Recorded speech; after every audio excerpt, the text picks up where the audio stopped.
We have been told that at 12:25 a.m. on August 31st, 1997, a black Mercedes sedan crashed into concrete pillar number 13 in the Alma Tunnel in Paris. An accident resulting from too much speed, alcohol, and drugs. Was there more than just paparazzi on motorbikes chasing the speeding Mercedes? Is it possible that the driver of a white Fiat Uno was really a British agent? And if so, what was his role in turning the Alma Tunnel into Diana's death trap? Princess Diana expressed fear of British Secret Service operatives working for MI5 and MI6. Was this fear finally and irrevocably proven correct? Was all of this really just a garden variety accident involving speed, booze, and drugs? Or is there something British and French authorities aren't telling us? We'll attempt to rip open the shroud of secrecy surrounding the death of Princess Diana when we come back. Do the actual circumstances, evidence, and witnesses of the Alma Tunnel crash support the Paris judge's conclusion that alcohol, drugs, and high speed caused a fatal crash? Was Henri Paul really drunk at the wheel? Dodi's father, Mohammed Al-Fayed, is certain that's not what happened in the Alma Tunnel. It was a plot, conspiracy to get rid of Diana and my son, and I am not going to rest until get the truth.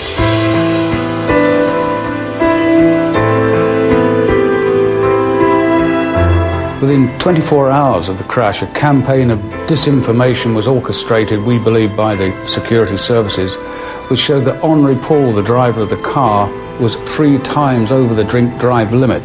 This was done before the body samples were even analysed. There were headlines in the British and the French press showing that this man was drunk as a pig. I went to Paris with Professor Peter Vanessis on Tuesday, just over a day after the fatal crash, and at that time Peter Vanessis asked for the right to conduct a separate independent post-mortem, as would be the right either in the UK or the United States of America. But this was refused without reason by the French. He then asked to be present or have another person present at any subsequent examination of the body so that they could take an independent view of that examination. That was not only refused, but on the Thursday, the French conducted themselves a second examination of the body when they allegedly then found drugs in his blood. Some months later, we received a toxicology report which showed that there was a trace of drugs in a hair sample taken from Henri Paul. It showed also that the hair sample had not been properly measured, and the drugs in that hair sample were too small to measure. They were the sort of drugs that half of France takes as an antidepressant. Irrespective of these findings, the press persisted in this report that there was a cocktail of drink and drugs sufficient to cause Henri Paul to lose control of the car. And the press labeled Henri Paul an alcoholic, even though tests showed his liver to be normal. It was solely on the back of the highly suspicious blood analysis that the crash was declared an accident. But do the blood tests really match Henri Paul's physical appearance and condition immediately preceding the crash? And are we certain that it was Henri Paul's blood? Perhaps the best judges of Henri Paul's physical condition are the people who spent time with him that night. Many of them who were around Paul that night were asked if they noticed any unusual behavior. On Monday morning, as soon as the press reports came out that Henri Paul was drunk, I saw Kes Wingfield.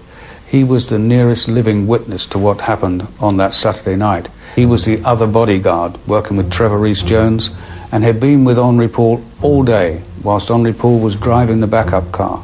He described his demeanour as exactly the same that night as it had been all day. He said he was not drunk. Henri Paul had passed a rigorous physical exam to renew his pilot's license just 3 days before the crash, and the exam revealed no indications that Paul was a heavy drinker or a user of drugs. When French officials finally released a copy of the final autopsy report to the families of the deceased, they immediately engaged independent forensic pathologists to review the written report. Their conclusions were astonishing. Professor Peter Vanezis conducted a 12-hour review of Henri Paul's autopsy. His family wanted to know if there was any evidence from the examination indicating Paul was an alcoholic. No, there was no indication of that at all at the autopsy. There's ample evidence of negligent handling of Paul's blood sample. Blood samples taken from him then were not refrigerated. This raises the real possibility of contamination. If samples are not stored at reasonably cold temperatures, then you have the added element of the blood actually slightly decomposing and producing extra alcohol within the blood. And this can give you problems with the analysis. Blood alcohol content was lacking, but what they did find still has pathologists shaking their heads. Henri Paul's autopsy also revealed the inexplicable level of 20% carbon monoxide in his blood. How could that much carbon monoxide get into his bloodstream? Had Paul shown any symptoms of carbon monoxide poisoning before the crash?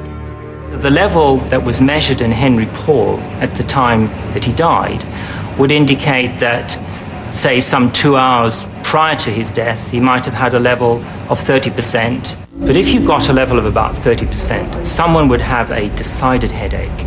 You would have real throbbing in the temples. The headache would be unmistakable.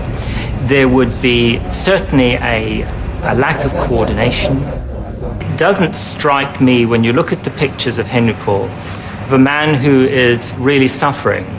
It doesn't look as if he's got a headache. He's not massaging his temples to try and reduce the pain in any way. He seems to be someone who is quite relaxed in his environment, in control. He's talking to people, giving orders. The official French report of the accident adopted the explanation put forward by the official French pathologist and toxicologist, that the carbon monoxide could have come from the airbags. Is this even possible? Mercedes-Benz have confirmed that there is no carbon monoxide in their airbags. Their airbags are designed to save life, not to kill. In any event, Henri Paul died instantly. He could not have drawn a breath. We've also checked the blood of Dodi from sampling, and it shows that he had no carbon monoxide in his blood. The statement put out by the French that the carbon monoxide in Henri Paul's blood was due to the airbags was blatantly false. Is it possible that somehow the blood sample was not even Henri Paul's? To this day, the French have refused any independent evaluation of Paul's blood. The smoking gun for this investigation would be evidence that the blood tested was not that of Henri Paul's. There were 15 bodies in the morgue that night, and the level of carbon monoxide supposedly in Paul's blood would be more indicative of someone who had committed suicide by breathing in a car exhaust. The French government, however, will not release any information about any of the other victims so that we can confirm whether or not the blood was actually Paul's. If the evidence of this just being your average, everyday alcohol, drugs, and excessive speed accident suddenly appears to be on shaky grounds, could it be the crash was, in fact, a deliberate act, a conspiracy to murder Diana? And why did French authorities try to blame the crash on the dead driver, Henri Paul? A high-ranking police source confirmed to us Patrick Chauvel's claims that illegal drugs were found in the car and the existence of the speed camera photo, which has never been produced. Some evidence seems to have gone missing. Some evidence doesn't seem to have been followed up. In the files, we also found this photograph, taken between 20 and 22 minutes past midnight. There is one picture or two which is obviously taken from before the car. Somebody has to drive before the car to take that picture, especially since you see Trevor Rhys-Jones looking into the mirror.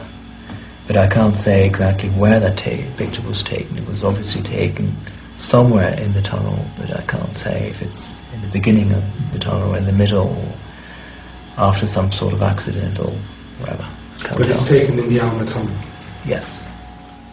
So who took this photo? We may never know.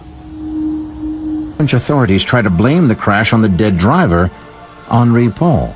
The police arrested some of the paparazzi at the scene, firstly for failing to render assistance at the scene, the Good Samaritan law, and secondly, invasion of privacy. But 2 years later, the judges dismissed all charges against the paparazzi.